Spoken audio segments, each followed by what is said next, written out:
کیونکہ خداوند بزرگ اور نہایت ستائش کے لائق ہے، وہ سب معبودوں سے زیادہ تعظیم کے لائق ہے، اس لیے کہ اور قوموں کے سب معبود محض بت ہیں، لیکن خداوند نے آسمانوں کو بنایا، عظمت اور جلال اس کے حضور میں ہے، قدرت اور جمال اس کے مقدس میں۔ اے قوموں کے قبیلوں، خداوند ہی کی تمجید و تعظیم کرو، خداوند کی ایسی تمجید کرو جو اس کے نام کے شایان ہے، ہدیہ لاؤ اور اس کی بارگاہوں میں آؤ، پاک آرائش کے ساتھ خداوند کو سجدہ کرو۔ خداوند کے پاک کلام کا پڑھا اور سننا ہم سب کے لیے باعث برکت ہو۔ آخر میں نے کون سی آیت پڑھی ہے؟ پاک آرائش کے ساتھ خداوند کو۔ یہاں ورڈ جو سجدہ ہے نا، انگلش میں اگر آپ یہی زبور آپ اس شام کو انگلش میں پڑھیں گے تو وہاں لکھا ورشپ سجدے کی جگہ، اور بائبل میں کسی جگہ اگر ورشپ کا ورڈ سب سے پہلے آیا نا، کسی کو پتہ کہاں بائبل میں سب سے پہلے ورشپ کا ورڈ آیا؟ اس جگہ پر جہاں ابراہیم اپنے بیٹے کو قربان کرنے کے لیے خدا کے زور میں لے کے جانا تھا، اور اس نے اپنے نوکروں کو کہا کہ تم یہیں رہو، میں اور میرا بیٹا خدا کو سجدہ کر کے آتے ہیں۔ وہاں جو ورڈ سجدہ نا، وہاں ورشپ، وہی ورڈ ورشپ والا، وہی ورڈ پرستش کے لیے جو یوز ہوا ہے، اردو میں ترجمہ ہوا ہے سجدہ، اور پرستش اصل میں جھک جانا ہی ہے، سجدہ کرنا ہی ہے، گانا نہیں ہے، کلام سنانا نہیں ہے، یسوع کے بارے میں لوگوں کو محض بتانا ہے، اس کے بارے میں بات کرنا نہیں ہے۔ اس کے بارے میں بات کرنا بہت آسان ہے، یسوع کے بارے میں گانا بھی بہت آسان ہے، لیکن یسوع کے لیے جینا مشکل ہے۔ جب آپ اپنی زندگی جھکا دیتے ہیں اور اس کے لیے جینا شروع کر دیتے ہیں، دیٹ از ورشپ۔ اور آپ نے پڑھا، لکھا ہے غیر قوموں کے بھی معبود ہیں، ان کی بھی پرستش ہوتی ہے، لیکن کیا لکھا ہے؟ ہمارا خدا ان سب سے زیادہ پرستش کے لائق ہے۔ ان خداؤں کی ورشپ شاید ہو سکتی ہے ایسے ہی کہ پوشیدگی میں بدی بھی ہو رہی ہے، ناپاکی بھی ہو رہی ہے، لیکن جب بتوں کے سامنے وہ اپنے خدا کے سامنے جاتے ہیں، اس کے لیے گائیں بھی، اس کے لیے ہدیے بھی لے آئیں۔ ان کا شاید یہ سٹینڈرڈ ہو سکتا ہے، لیکن ہمارے خدا کا یہ سٹینڈرڈ نہیں ہے۔ لکھا ہے آخری بات جو میں نے کی، پاک آرائش کے ساتھ خداوند کی ورشپ کرو، اس کو سجدہ کرو۔ پاک آرائش اگر اردو اتنی آپ کو نہیں سمجھ آ رہی تو میں آپ کو بتاؤں، لکھا ہے worship the Lord in holiness۔ آپ کا سجدہ، آپ کی ورشپ پاکیزگی کے ساتھ، یہ ریکوائرمنٹ ہے خداوند کی پرستش کی۔ اور اگر آپ یا میں، کیونکہ میں سب سے پہلے اپنی بات کروں گا، میں خود خداوند کے لیے لکھتا اور گاتا ہوں گیت، اور میں ورشپ میں لیڈ کرتا ہوں کلیسیا کو۔ اگر میں محض گاتا ہی رہوں، اس کے لیے جیوں نہ، تو کیا فائدہ ہوگا؟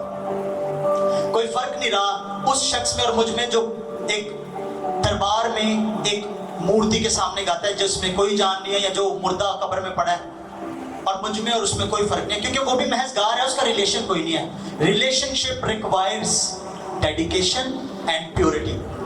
ہمیشہ رشتوں میں جس چیز کی ریکوائرمنٹ ہوتی ہے وہ ہے وفاداری، ڈیڈیکیشن۔ آپ دوست آپ کا ہو، کوئی سہیلی ہو، آپ کا کوئی best friend who, it always requires dedication, owner اور محبت سے بھرا ہو۔ آپ یہی وجہ، اس لیے آپ کی کوئی بیسٹ فرینڈ کی بات آپ کے سامنے کوئی اس کے خلاف کرے، آپ کو برداشت نہیں ہوتی۔ کبھی ایسا تجربہ ہوا ہے؟ میرے ساتھ تو ہوا ہے۔ میرے دوست جو میرا بہت قریبی ایک شخص تھا، اس کو نہیں تھا پتا کہ وہ شخص میرا اتنا قریبی ہے، اور وہ میرے سامنے اس کی برائی کرنے لگا، اور مجھے پتا تھا کہ یہ جھوٹ ہے، تو میں بول اٹھا۔ میں نے کہا بھائی آپ نے جتنی باتیں کی ہیں یہ جھوٹ ہے، کیونکہ اس شخص کو میں بہت گہرے طور پہ جانتا ہوں۔ میں کیوں بول اٹھا؟ کیونکہ ریلیشن بڑا مضبوط ہے، ہمیں پتہ ہے ایک دوسرے کے بارے میں۔ اسی طرح آپ نے بھی تجربہ کیا ہوگا۔ تو فرق نظر آنا چاہیے خداوند کے پرستاروں میں اور دنیا کے معبودوں کے پرستاروں میں۔ اور یہاں زبور میں خدا کا بندہ داؤد کیا کہہ رہا ہے؟ پاک آرائش کے ساتھ اس کو سجدہ کرو۔ ہاللیلویا۔ یہ زبور ہم پنجابی میں بھی گاتے ہیں، روز روز مکتی ہو دسناؤ، آؤ ایک نوا گیت رب لے گاؤ۔ اور کانسیکریشن کا جو ورڈ ہے نا، اس کو سمجھنا بڑا ضروری ہے۔ میں نے اردو میں اس کا کیا مطلب بتایا؟ کانسیکریشن کا مطلب کیا ہے؟ پاکیزگی، تقدیس۔ اردو میں اگر آپ اس کو فروز اللغات میں دیکھو گے نا، یا ڈکشنری میں دیکھو گے، تو اس کا سادہ وہاں پہ جو معنی لکھا ہوا ہے تقدیس کرنا، ٹو سیٹ اپارٹ، الگ کر کے رکھ دینا۔ یہ بڑا خاص کام ہے، الگ کر دینا خدا کے لیے خود کو، یہ بڑا ضروری ہے۔ اور کبھی بھی तकदीस जो है ना, ये कॉन्सिग्रेशन, वो कभी भी बगैर खून के नहीं होती। अलग करने के लिए हमेशा एक कोवेनेंट में आना पड़ता है।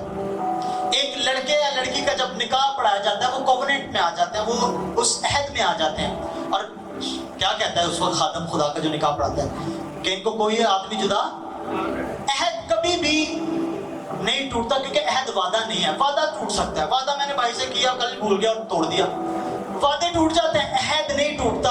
अहद आप नहीं तोड़ सकते। अहद सिर्फ एक ही शर्त पे टूटता है, जब उन दोनों अहद करने वालों में से कोई एक मर जाए। इसीलिए निकाह पढ़ाते हुए क्या कहते हैं, जब तक कि इन्हें मौत जुदा ना करें। तो हम वो लोग हैं जो अहद भी तोड़ते जा रहे हैं खुदा के साथ। वो अहद नहीं तोड़ सकता क्योंकि वो मर नहीं सकता। जब मरा था फिर जी उठ के दिखा दिया उसने। रिक्वायरमेंट ये अहद तब टूटता है जब दोनों में से एक मर जाए। और आप भी अब मर नहीं सकते, क्योंकि आपके हमेशा रहने के लिए उसने अपना खून दिया। इसीलिए हम उसके साथ एक दिन, 2 दिन, 1 महीना या 2 महीने या 1 हफ्ते के रिलेशन में नहीं है कि 1 हफ्ता बड़ी पाकीज़गी में खुदा के साथ गुजार के जोर में, और फिर बाकी कमजोरी की हालत में या गिरते हुए दुनिया में।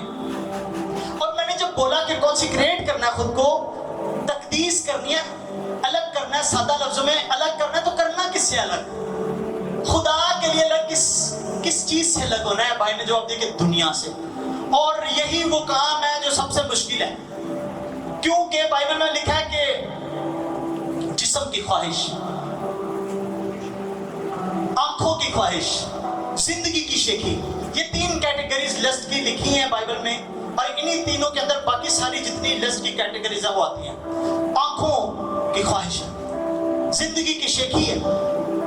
तो असल में अपने आप को दुनिया से अलग करना है। और जो शख्स दुनिया से अलग नहीं होता वो खुदा के लिए नहीं हो सकता, क्योंकि बाइबल में लिखा है दुनिया से मोहब्बत बाप से।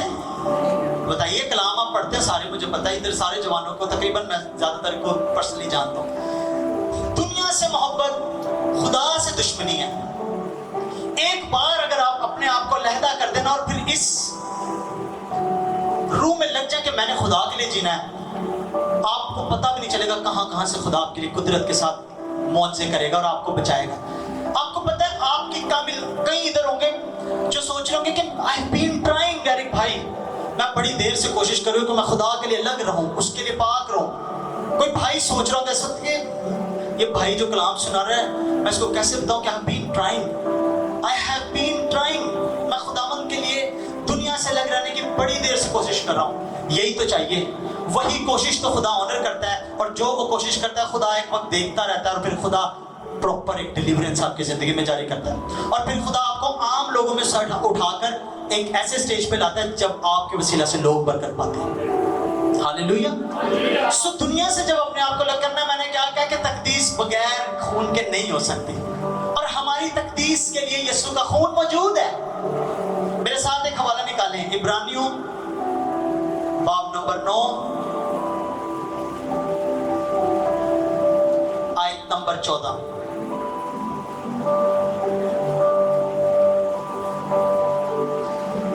इब्रानियों का खत, उसका 9वां बाब 14वीं आयत मैं पढ़ूंगा, गौर से सुने अगर आपके पास बाइबल नहीं है।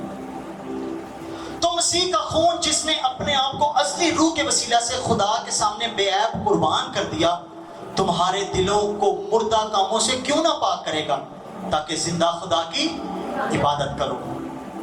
ये वो खून है जो हमारे दिल को, बाइबल में जब भी दिल का वर्ड है ना, उसका मतलब ये गोश्त का लूथड़ा नहीं है, क्योंकि दिल सोच नहीं सकता। आप कहेंगे सोचने का काम दिमाग करे, लेकिन बाइबल क्या लिखा है कि सारे बुरे इरादे दिल ही से उठते हैं। तो दिल तो सोचता है, दिल तो खून पंप करता है। बाइबल में जब वर्ड दिल का यूज हो रहा है, दैट मीन्स सोच, ख्याल और आपका इंटेलेक्ट, आपकी रूह असल में। लिखा है कि वो यीशु ने जो अपना खून बहाया है, उस असली रूह के वसीला से उस खून की कुर्बानी दी और बाप के पाक तरीन में पेश कर दिया है, और बाप ने वो कफारा अपने बेटे का कबूल किया अपनी हज़ूरी में। जब उसने इतना बड़ा काम कर दिया, तो क्यों ना वो अपने उस खून, आप सोचो इतनी बड़ी कोई कीमत लगाए और फिर बाज रखे नहीं मैं देनी। मेरा बाप जॉब इसलिए करता है ताकि मुझे पाले, आपके पेरेंट्स क्यों मेहनत करते हैं ताकि आपको पढ़ाए लिखाएं, और इतनी मेहनत करके महीने की जब सैलरी आए और आप फीस मांगो कि मुझे फीस दे, तो वो मना करें? कर इसलिए रहे हैं वो जॉब कि आपकी फीसें भरें, आपकी जरूरत पूरी करें। मैंने सिर्फ एक एग्जाम्पल दिया, ये उस लेवल की बात नहीं है जो यीशु के खून की बात हो रही है, वो तो बहुत बड़ा कफारा है। अगर उसने दिया ही आपके लिए वो लहू है, दिया ही मेरे लिए, तो क्या वो मना करेगा जब मैं आऊंगा और कहूंगा कि मुझे धो दे? नेवर। इसीलिए यहाँ मेरा ऐसा कोई भाई या बहन जो ये सोच रहा है कि मैं तो बड़ी गुनहगार हूँ, मैं तो बहुत गुनहगार हूँ और मैं यहाँ जितने बैठे इन सबसे ज्यादा ही पीछे हूँ, मैं रूहानी नहीं हो सकती, ये बातें किसी और के लिए आरिफ भाई कर रहे हैं। तो मैं आपको बताना चाहता हूँ, यीशु आज तेरे लिए हमें यहाँ लेकर आए इस चर्च में, कि तुझे बता दें कि वो खून तेरे लिए बहा है। आपने क्या वो मिसाल नहीं सुनी? यीशु ने कहा कि एक चरवाहे की कितनी भीड़ें थी भाइयों, बताएं कितनी पीछे छोड़ के ढूंढने गया था। अब सोचो ये कैसा चरवाहा है यार, इतनी बड़ी तादाद 99 को छोड़ के एक के पीछे गया। ये बात पता क्या बताती है कि अगर सारे आप यहाँ बैठे हुए पाक होते ना, सारे होली होते और सेंट्स होते, और मैं अकेले गुनहगार होता ना, तो मुझे अकेले के लिए भी यीशु कुर्बानी देने आ जाता। ये वो प्यार का लेवल है कि अगर सारे इस दुनिया के लोग, जितनी बड़ी तादाद बिलियंस में है, अगर सारे सेंट्स होते और किसी को जरूरत ना नजात की, अगर अकेली तू ही होती जो गुनहगार थी, वो प्यार इतना बड़ा कि वो 99 को सारी दुनिया को छोड़ के तेरी अकेली के लिए मुंह पे तमाचे खाने के लिए आ जाता। और ये यीशु ने कहा कि चरवाहे तो पड़े हैं दुनिया में, लेकिन अच्छा चरवाहा वो है जो अपनी भेड़ों के लिए जान देता है। ये ट्रू शेफर्ड की निशानी है। आपको बड़े चरवाहे मिलेंगे जो कहेंगे आ जाओ मेरी इबादत करो, मुझे सिजदा करो, लेकिन सारे यही कहेंगे आओ और अपना इंतजाम करके आओ पाक होने का, कोई हदिये लाए, कोई बकरा या जानवर लेकर आए इस ईद में। ये वाहिद शख्स है जो कहता है कि जैसे भी आ जाओ, मैं तुम्हें पहले जैसा नहीं रहने दूंगा, क्योंकि इंतजाम मेरे पास है, मैं अपने खून से तुझे धो दूंगा। लिखा है वो क्यों ना तुम्हारे दिल के मुर्दा कामों को धोएगा ताकि तुम कैसे इबादत करो। लिखा है तो मसीह का खून जिसने अपने आप को असली रूह के वसीला से खुदा के सामने बेऐब कुर्बान कर दिया, तुम्हारे दिलों को मुर्दा कामों से क्यों ना पाक करेगा ताकि जिंदा खुदा की इबादत करें। मेरी हार्टली डिजायर है कि मेरा दिल उसके लिए प्योर रहे। क्या आप में से किसी की डिजायर है कि मैं प्योरली खुदा के लिए इस्तेमाल हूँ? मेरी तो है, मैं तो दोनों, मैं चाहता हूँ मुझ में से जितना जल्दी हो सके दुनिया निकल जाए और मेरे अंदर यीशु रह जाए। मल साहब के गीत था बड़ा कमाल, उन्होंने एक बात लिखते, उन्होंने कहा करते करते याद मसीह को भूला खुद को मैं, इतना पूछा इतना चाहा भूला खुद को मैं। ये लेवल हमारी जिंदगी में आए कि हम उसमें डूब जाएं, और फिर जब लोग हमें देखें तो वो यही कहें कि आई सी क्राइस्ट इन यू, मुझे तो आप में यीशु नजर आता है। और यही यीशु ने कहा है कि करना है तूने, मैंने करना है। अगर नामुमकिन होता, अगर नहीं हो सकता था, तो कभी बाइबल में ये बात लिखी ना जाती। हुआ लिखा है ताकि तुम मसीह के कद के बराबर पहुंच सको, उसकी गहराई, ऊंचाई, चौड़ाई और लंबाई को मालूम कर सको। And I want to do that, I have that desire and I have been practising that. मैं बढ़ता चला जा रहा हूं उसमें, क्योंकि बढ़ाना उसने है। मुश्किल तब था जब मैंने खुद कुछ करना था, मुश्किल तब है जब आप खुद कोशिशें करते रहेंगे। आसान ये इसलिए क्योंकि उसने मददगार रूहुल कुछ दिया है जो आपको उसकी मानद बनाता है। मेरे भाई मेरी बहन, तू खुद जोर लगाती रहेगी गुनाह से लड़ने में, दुनिया से लड़ने में, तू नहीं उससे लग हो पाएगी। आप मुझे बताएं यहाँ कितने हैं जिन्होंने जहाज में सफर किया है? कभी हाथ उठा के बताएं, ताकि मुझे समझ आए कि आपको एग्जाम्पल ही समझ आएगी कि नहीं। मैंने भी जहाज में सफर किया। मैं एक दिन बैठा सोच रहा था, इतना पावरफुल जहाज एरोप्लेन का इंजन होता है, और मैं बाहर देख रहा था वो एकदम टरबाइन्स घूमते हैं और जहाज स्पीड पकड़ता है, इतना लेवल स्पीड का होता है उसके पंखों के घूमने का कि वो ग्रेविटी को हरा के, अगर मैं यहाँ से जंप लगाऊं, मुझे पता है मैं हवा में चला जाऊंगा कि नीचे गिरूंगा, क्योंकि ग्रेविटी कशिश शक्ल खींचती है नीचे। उसके इंजन में इतनी पावर है कि वो ग्रेविटी से लड़ता और ये उड़ा के इतने सारे वजन को, इतने लोगों को हवा में ले जाता है, और फिर उस ग्रेविटी से लड़ता रहता है जब तक मंजिल पे ना पहुंचाए वो जहाज चलता रहता है। इतनी उसके अंदर कैपेसिटी है उसके इंजन में कि वो उस ग्रेविटी से लड़े और आपको उससे दूर रखे। लेकिन उस इंजन में इतनी ताकत नहीं है कि वो आपको स्पेस में ले जाए। उसके लिए जेट इंजन की जरूरत होती है जो सिर्फ रॉकेट्स के अंदर होता है। वो ऐसा इंजन है उसके अंदर कि वो एकदम चलता है और तोड़ के ग्रेविटी की पावर को वहां स्पेस में ले जाता है, फिर ग्रेविटी वहां से खींच नहीं सकती आपको। आप खुद जो ताकत इस्तेमाल कर रहे हैं ना, वो आपकी वो वाली है जो सिर्फ रेजिस्ट करती रहती है और हवा में रहती है, फिर खींच लेती ग्रेविटी। इंजन बंद हो जाए जहाज का तो तबाहियां नहीं बचती। कराची में कितनी बार एक खबर आई थी जब वो जहाज गिरा था, और भी जगहों पे जहाज गिरते हैं। क्यों? क्योंकि उनके इंजन फेल हो जाते हैं और ग्रेविटी क्योंकि हर वक्त खींचने का काम कर रही है, वो गिरते हैं नीचे जैसे ही इंजन बंद होता है। इसी तरह जब आपकी भी बस हो जाते हैं ना, फिर आप उसी दलदल में वापस आ जाते हैं। आपको एक ऐसे जेट पावर इंजन की जरूरत है जो ना सिर्फ रेजिस्ट करता है बल्कि तोड़ देता है ग्रेविटी की पावर को या गुनाह की पावर को। और वो पावर जेट इंजन रूल कुछ है जो तोड़ देता है गुनाह की ताकत को और ले जाता है वहां जहां पर यीशु है। हालेलुया, यीशु की मालिक बनाता है। वो लहू हमारे दिलों को मुर्दा कामों से पाक करता है और इस लायक बनाता है कि लायक तौर पे खुदा की इबादत करें। सारी बात इबादत की है, पाक राइश से उसकी इबादत करो। मेरे पीछे कहते रहिएगा जब मैं रिपीट करूं कोई आयत, पाक राइश से उसकी इबादत करो, क्योंकि सारी बात इबादत कर। यहाँ क्या कह रहा है खुदा का बंदा कि उस लहू के वसीला से क्यों कर तुम्हारे दिलों को मुर्दा कामों से क्यों ना पाक करेगा, क्यों ना पाक करेगा, ताकि जिंदा खुदा की इबादत करो लायक तौर पे। कौन कौन प्योरिटी के साथ, पाक राइश के साथ खुदा को सिजदा करना चाहता है अपनी जिंदगी से? मैंने बताया ना, वर्शिप का मतलब ही सिजदा करना भाई। फिर चाहे आप अपनी अकड़ झुका दें, आप चाहे अपनी अकड़ भी झुका दें। मैं एक मीटिंग में था, वहां पे मैं वर्शिप करने के लिए मुझे बुलाया था और उनका जो वर्शिप लीडर था चर्च का, वो वर्शिप कर रहा था। तो मैंने कहा यार ये इतना टाइम लगा रहा है, अब तो मैं आगे मुझे बुला क्यों नहीं रहे। कई बार हम लोग बड़े, मैं तो सच्ची सच्ची बताता हूँ, मैं कोई शर्माता नहीं, तो मैं अपने अंदर बड़ा ना, मैं फखर में आ गया, मैं गलत फहमी का शिकार हो गया। मैंने कहा यार जल्दी जल्दी खत्म करें, मैं वर्शिप करूं और फिर दुआएं करें और फिर रूह से मामूर होके जाएं घर पे। मैं वर्शिप करने चला, मैंने इतना जोर लगा दिया, मसही ना आया। मैं अंदर रो रहा हूँ, बुढ़ रहा हूँ, खुदावंद ये क्या हो रहा है, मुझे तो समझ ही नहीं आ रही। इतना जोर लगा, हर पॉसिबल गीत जो बेस्ट आपने प्रैक्टिस किया होता है मैंने सारे ट्राई कर लिए, कोई मसा नहीं आया। और फिर मुझे ना अंदर से रूल कुछ कन्विक्ट कर रहा था कि तू बड़ा शौखा हो ऐसा बैग है, तेनू नहीं पता अभी मेरा खादम है। और मैंने फिर ना माफी मांगी, वर्शिप के दौरान में दुआ हो रही थी, मैंने बीच में एक दुआ कराई और मैं खुदा से माफी मांगने लगा और मैं घुटनों के बल होकर दुआ कर रहा था। मुझे याद है ये मेहरान टाउन का वाकया और आप में से कई सारे वहाँ मौजूद थे। तो मेहरान टाउन में ये जब हुआ तो मैंने माफी मांगी खुदा से और फिर मैंने कहा खुदा फजल कर, मुझे तेरे फजल की जरूरत है। मैंने माफी मांगी और फिर खुदावंद की हुजूरी और फिर हमने प्रस्तिश की। आप बगैर रूल की हुजूरी के प्रस्तिश नहीं कर सकते। Can you believe Holi spirit is the one.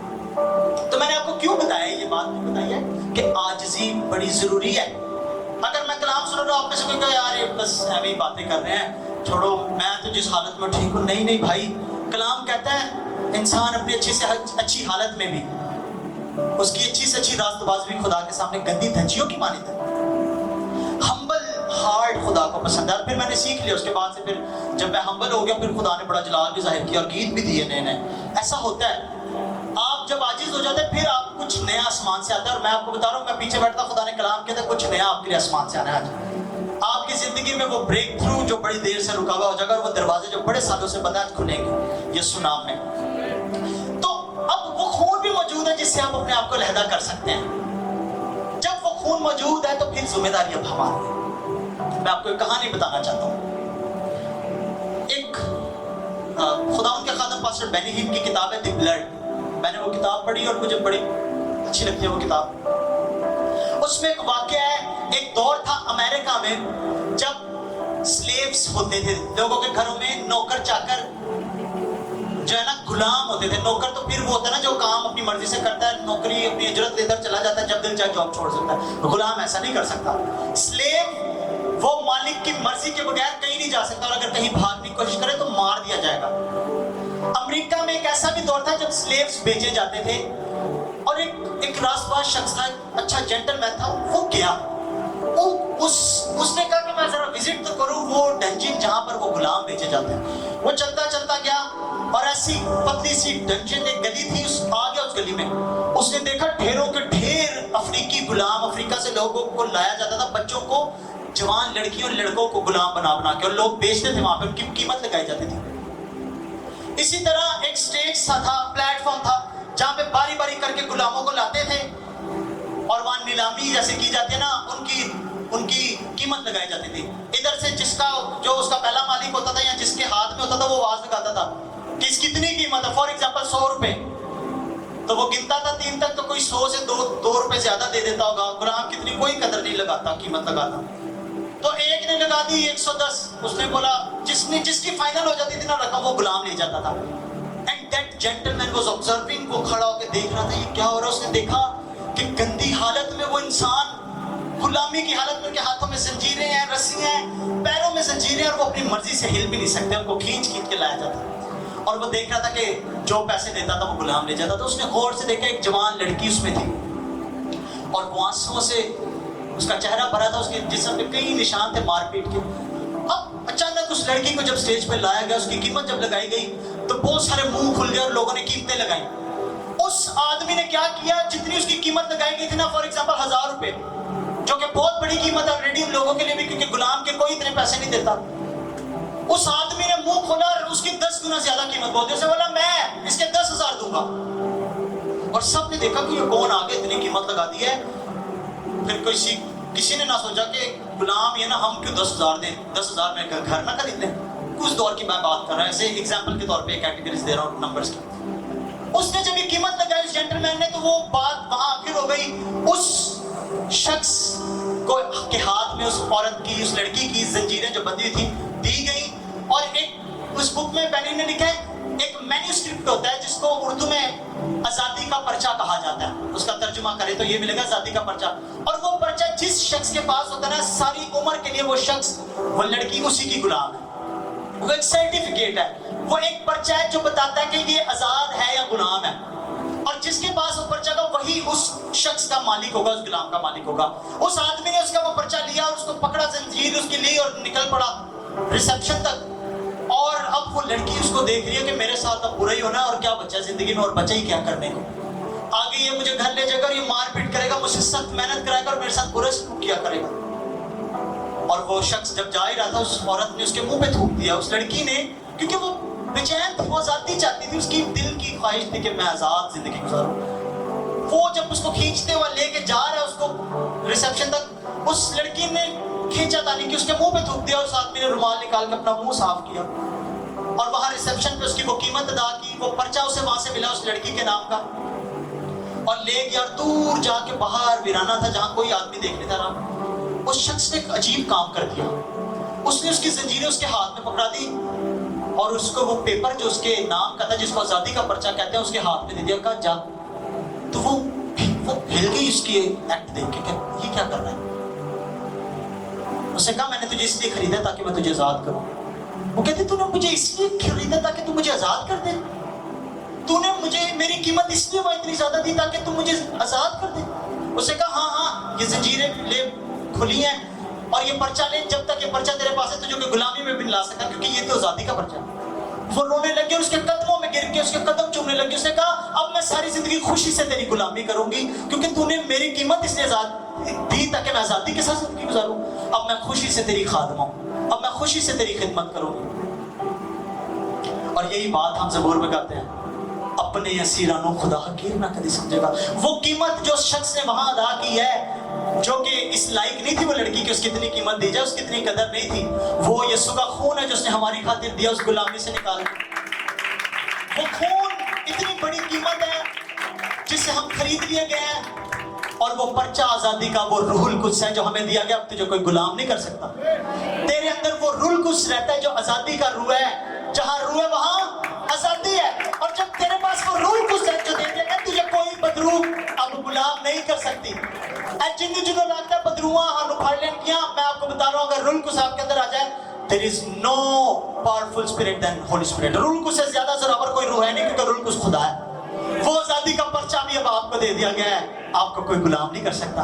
اور پھر میرا یہ ڈیسیجن تھا، میں نے کہا اب تو میں خوشی سے تیرے ہی غلام ہوں. داؤد یہی تو کہتا ہے اس زبور میں بھی جو ہم گاتے ہیں،